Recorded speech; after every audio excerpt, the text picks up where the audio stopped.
Ministarka poljoprivrede Jelena Tanasković rekla je da su protesti poljoprivrednika osnovani kada nema dijaloga, a pošto je razgovarala sa 20 udruženja za 3 meseca da je prošlonedeljni protest proizvođača mleka bila neka druga vrsta predstave.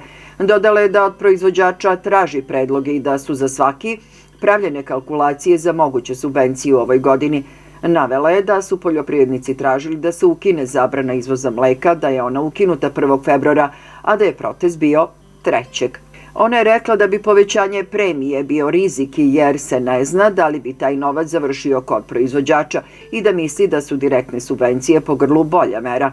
Proizvođačima mleka će prema njenim rečima do kraja marta biti isporučeno i 26.000 tona merkantilnog kukuruza, a da je do sada od te količine podeljeno 1.000 tona. Ona je rekla da poljoprivrednici ne treba da imaju strah od uvođenja agrara jer će ubrzati isplatu subvencija i da je za ovaj broj za prvih 15 dana prijavljeno 61.000 poljoprivrednika.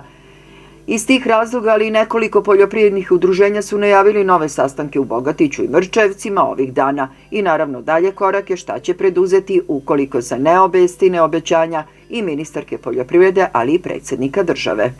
Vlada Srbije je promenila uredbu kojom su propisane maksimalne cene određenih životnih namirnica, tako što su iz nje izbačene odredbe koje se odnose na vrste svinjetine i celog trupa pileta, potvrđeno u Ministarstvu trgovine. Do sada je maksimalna maloprodajna cena za svinjski but bez kostiju bila 750,20 dinara po kilogramu, za svinjsku plećku bez kostiju trebali smo da izdvojimo 738,10 dinara, a kada je reč o piletini, ovom uredbom do sada je bilo propisano da maksimalna maloprodajna cena svežeg pilećeg trupa ne sme da pređe 319 dinara po kilogramu. Meso će nakon ukidanja uredbe Vlade o ograničenim cenama već sledećeg meseca poskupeti za 20%, predviđaju i klaničari i agroekonomisti. Tako će svinjski but i plećka koštati od narednog meseca i do 900 dinara, a vrat sa koskom oko 850. Kremenadle će izaći na 800, a celo pile oko 360 dinara po kilogramu. Ukidanje više vrsta pesticida, pogotovo oni koji se koriste u proizvodnji šećerne repe, izazvale su burnu reakciju francuskih poljoprivrednika.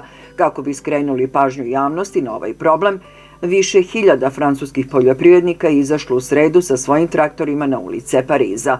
Razlog za protest je taj što je vlada Francuske prošlog meseca odlučila da zabrani upotrebu neonikotida.